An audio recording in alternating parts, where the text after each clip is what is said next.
Précédemment, nous avions parlé de l'action à distance. Ça veut dire que deux charges électriques qui sont distantes, elles interagissent entre elles, sans contact. Maintenant, on se pose la question, comment se fait-il qu'une charge c'est qu'il y a une autre charge et qu'elle interagisse avec elle. C'est qu'elle a capté une information, en quelque sorte, sur l'existence de l'autre charge. Et en quelque sorte, c'est ce qui se passe. C'est-à-dire que lorsque j'ai une charge, lorsqu'elle arrive quelque part, l'espace où elle se trouvera sera différent de ce qu'il était avant son arrivée. Et cette espèce-là, ça sera perturbée. Il y a une sorte de diffusion de l'information de cette charge-là autour d'elle. C'est comme si dans un endroit il n'y avait pas d'odeur et maintenant il y a une odeur autour de cette charge-là qui montre qu'il y a un nouvel arrivé ici. Donc, une charge qui arrive quelque part, elle modifie la configuration de l'espace autour d'elle, elle transmet en quelque sorte une information sur son existence. Maintenant, par rapport à cette charge-là, il y a deux paramètres auxquels on peut s'intéresser. Cette perturbation, cette intensité de l'information, de quoi dépend-elle? Nous imaginons que cette information va être différente suivant la distance à laquelle on se met par rapport à cette charge-là. Du fait que j'ai une force,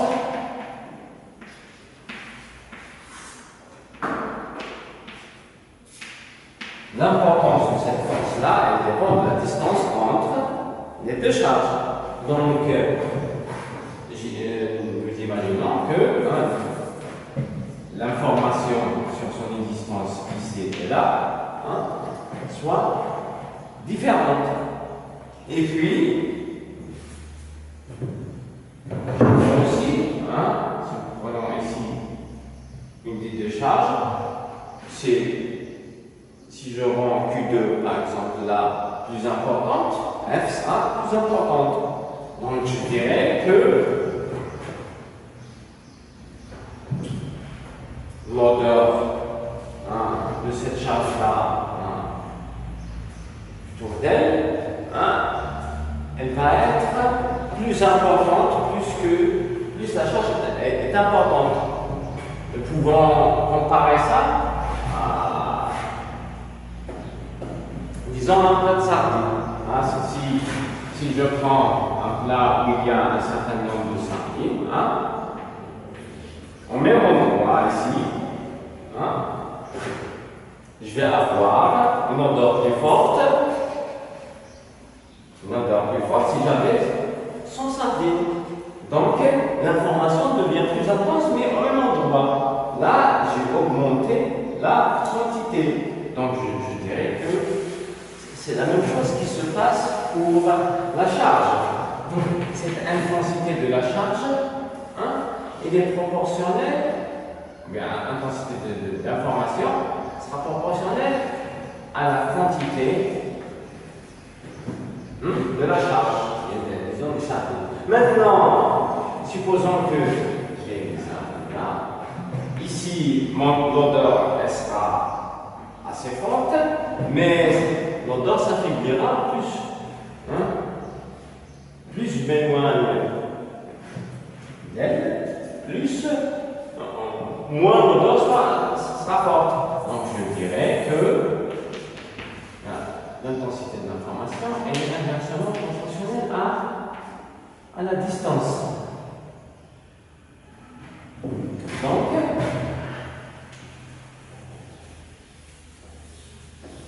ça se passe d'une manière similaire pour la charge. Je dirais qu'il est proportionnel à la quantité et inversement proportionnel à la distance. Et maintenant, puisque j'ai écrit ça, je peux dire qu'il y a une constante de proportionnalité entre I et Q sur D. Maintenant, je dirais que cette intensité-là de l'information peut être, en quelque sorte, assimilée à ce qu'on appellera dès aujourd'hui potentiel électrique. Donc le potentiel électrique créé par une charge d'elle, c'est à peu près la diffusion de l'information sur son existence. L'espace autour d'elle est perturbé. Il n'est plus, quand je dis perturbé, ça veut dire qu'il n'est plus comme il était avant d'arriver à cette charge-là. D'accord? Donc je dirais que le potentiel de charge est égal à la constante électrostatique, la distribution sur un système SI. La quantité de la charge que divise la distance par rapport à laquelle on se met relativement à la charge.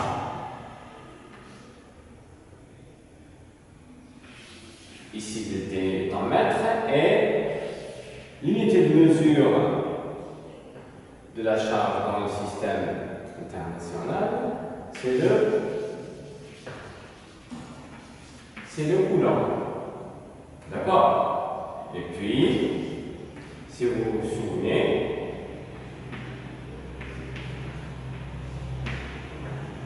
la dimension d'une charge est égale à la dimension d'un courant électrique par un temps. D'accord? Puisqu'on aura à manipuler les relations électriques, des fois, si on doute de la véracité de certaines relations, on peut vérifier leur homogénéité. Maintenant, puisqu'on a entamé ce nouveau module-là qui concerne les phénomènes électriques, donc on peut vérifier l'homogénéité de relations lorsqu'on commence à douter des relations nouvelles qu'on trouve. Ce n'est pas systématique, mais j'ai dit lorsqu'on doute. Donc, j'ai le potentiel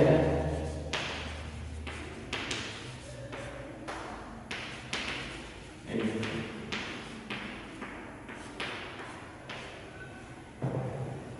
Maintenant, je vais introduire une grandeur vectorielle reliée à ce potentiel électrique-là, d'accord? On essayera de comprendre à quoi elle correspond.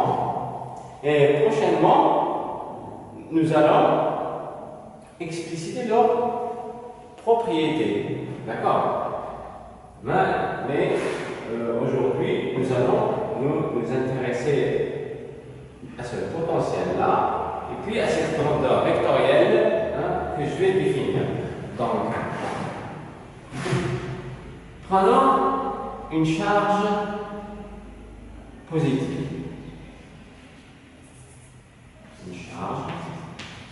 positive. Elle va me créer un potentiel, n'est-ce pas, positif. Maintenant, je vais essayer de m'éloigner de cette charge-là, hein, et voir l'évolution du potentiel. Je prends une distance d1. Maintenant, je vais m'éloigner et prendre une distance d2. Ces deux potentiels-là, les deux sont positifs. Maintenant, regardez. D2, elle est supérieure à D1. Je m'éloigne de la charge. D'accord?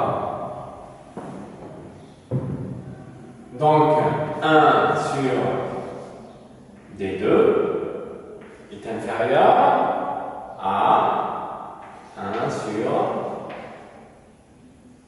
D1. C'est D1. Je vais schématiser. Voici ma charge. Q. D1.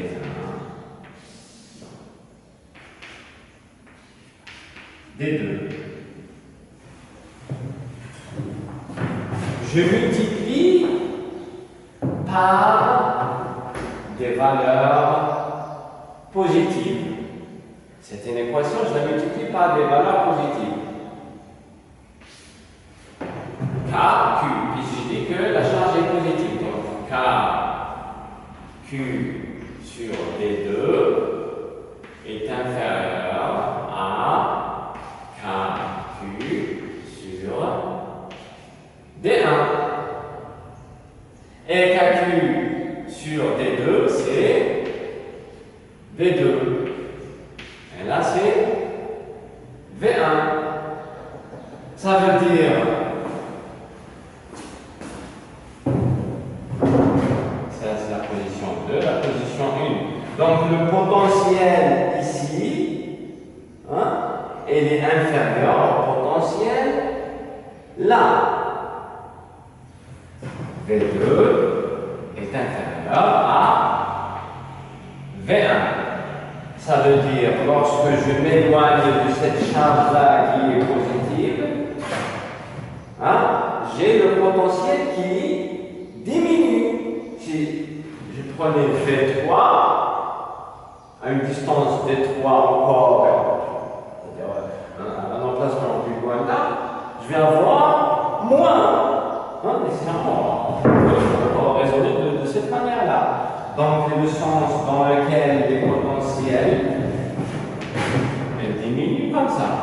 Là, dans ce sens-là, je remarque que ça diminue dans ce sens-là. Maintenant, je prendrai une charge négative.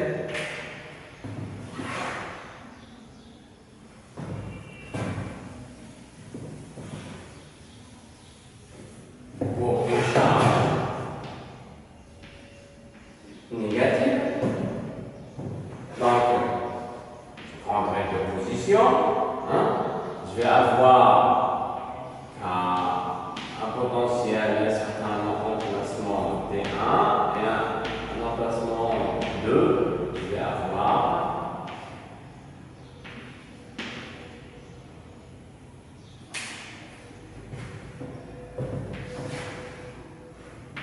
D2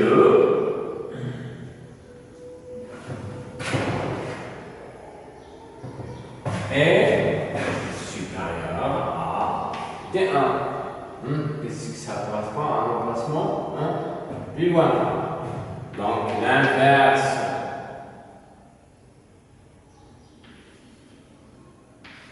de D2 est supérieur à l'inverse de D1. Maintenant, je vais multiplier dénominateur. Lorsque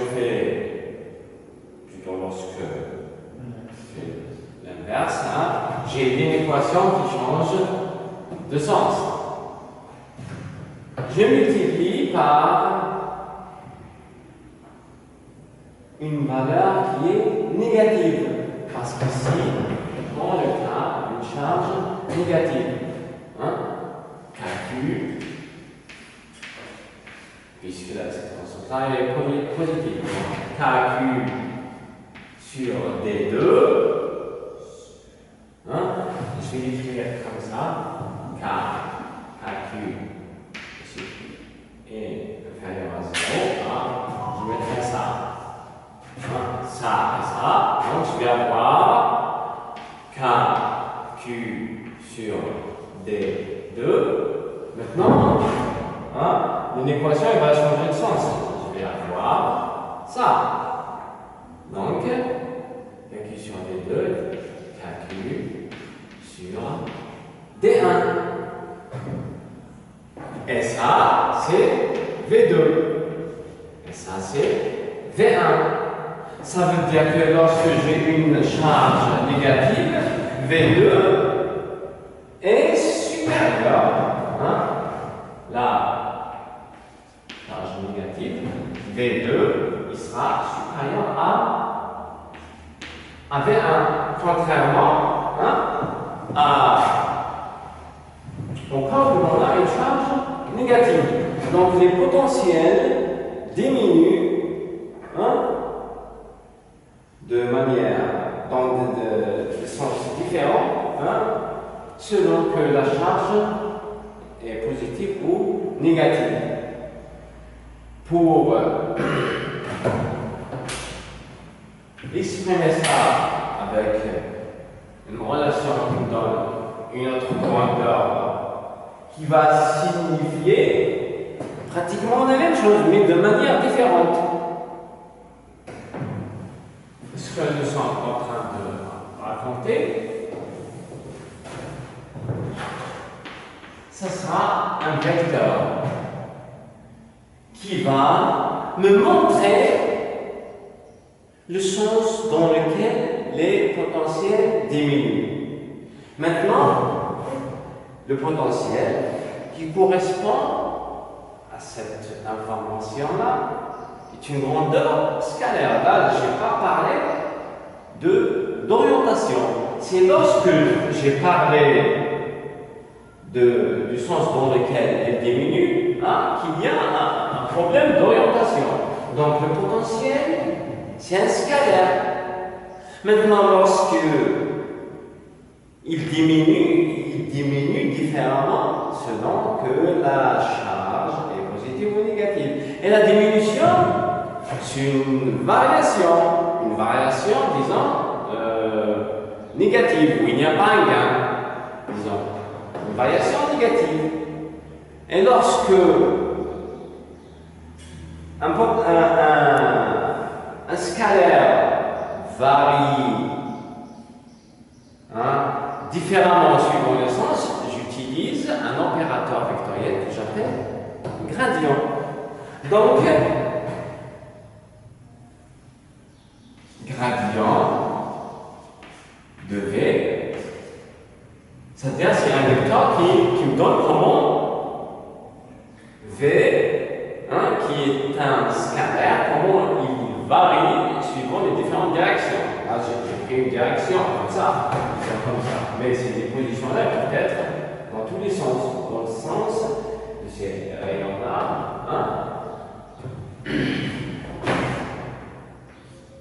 Donc, gradient de V. Maintenant, on a parlé des sens dans lesquels les potentiels diminuent. Donc, je vais mettre un point. Donc, mathématiquement, ça s'écrit E est égal à moins gradient de V, mais je peux la lire littéralement que le champ électrique est un vecteur qui me montre le sens dans lequel les potentiels diminuent. Donc, le champ et le potentiel sont des grandeurs électriques reliées entre elles, et puis qu'il exprime le changement de la configuration de l'espace à cause de l'arrivée d'une charge à un certain emplacement dans cet espace-là. Donc, ce sont de façon différente de voir la même chose. Il y a une charge, il y a un champ et un potentiel, d'accord? Et l'utilisation de l'un ou de l'autre, c'est pour aboutir à une grandeur ou à telle grandeur. Par exemple, je veux maintenant déduire l'interaction électrique entre deux charges. C'est qu'il y a la première charge qui me crée qui se crée plutôt un champ autour d'elle, et à la deuxième charge qui arrive, elle découvre qu'il y a une autre charge en sentant soit, disons, le potentiel ou le champ. Elle remarque que c'est perturbé, qu'il y a une entité physique, un être physique qui est là et avec laquelle elle peut interagir. D'accord? Elle interagit avec elle. Moi, je veux calculer la force. Si je veux connaître l'importance de la force, je vais plutôt utiliser E. Parce que comme la force est une grandeur vectorielle, donc il est plus judicieux d'utiliser E. Maintenant, si je veux connaître ce qu'on appelle ce qu'on apprendra plus tard par rapport à l'énergie potentielle, parce qu'il existe une énergie potentielle électrique comme il existe une énergie potentielle gravitationnelle. L'énergie potentielle est une grandeur scalaire. Donc il serait plus logique d'utiliser, d'aboutir à sa valeur à partir du scalaire. Mais tout ça est relié. Mais ça montre qu'une charge autour d'elle, elle perturbe l'espace. L'espace n'est plus égal à lui-même avant l'arrivée de cette charge-là. Et c'est une sorte de manière de dire, pour la charge bien sûr, que je suis là et je suis prêt à interagir. D'accord? Donc, le champ électrique est un vecteur qui montre le sens dans lequel les potentiels diminuent. Maintenant, on parle de l'énergie potentielle.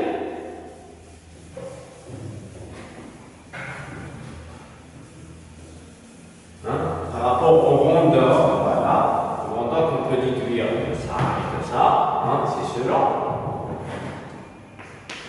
la force électrique, voilà, Q1 et Q2. Je vais l'éloigner, Q2.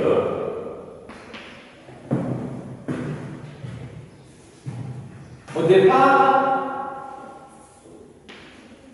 il n'y avait que Q1. Donc Q1, elle crée un champ E1.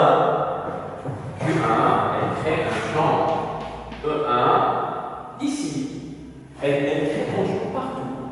Il y a un champ autour d'elle. J'ai dit que l'espace est perturbé. Donc, partout, il y a l'odeur de cette charge-là.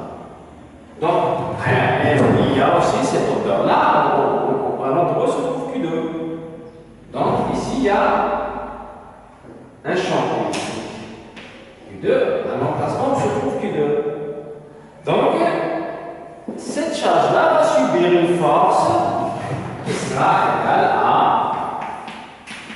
Q2 fois E1. Et comme on dit que c'est une interaction, donc nécessairement, puisque celle-là, elle arrive là, donc elle va diffuser son odeur ici. Je vais avoir le champ à cet endroit-là, je vais avoir le champ qui est créé par Q2. Donc ici aussi, là, c'est l'action 1, 2. 2 sur 2, et 2 sur 1, 1.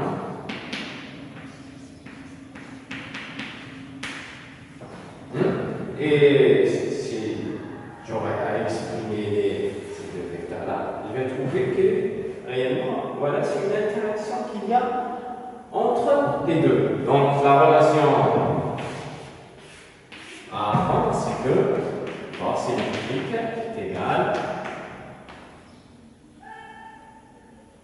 mais comme c'est entre deux charges, donc c'est entre une première charge, une deuxième charge.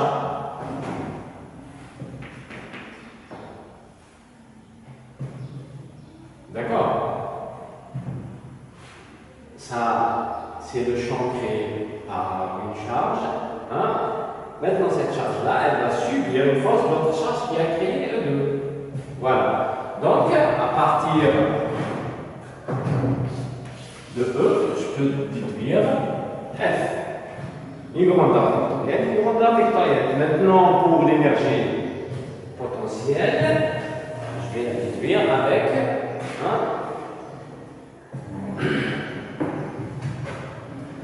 une grandeur scalaire. C'est plus judicieux. Alors, l'énergie potentielle d'une charge, d'une manière analogue à cette histoire-là d'interaction entre deux charges, donc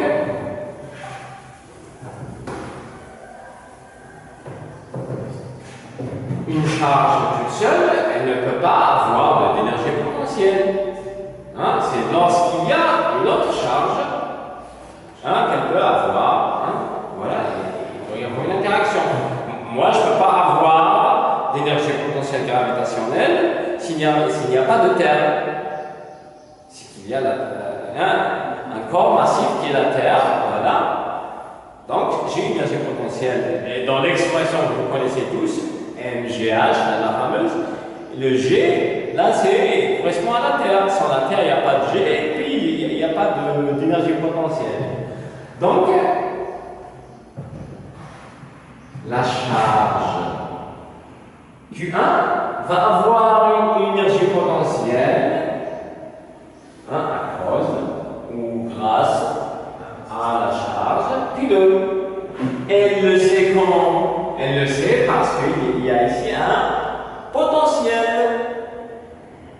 Potentiel créé par 2, mais là où se trouve 1. Donc EP1 est égal à Q1 fois V2. Et puis donc V2 est égal à K Q1, Q2 sur la distance qui les sépare.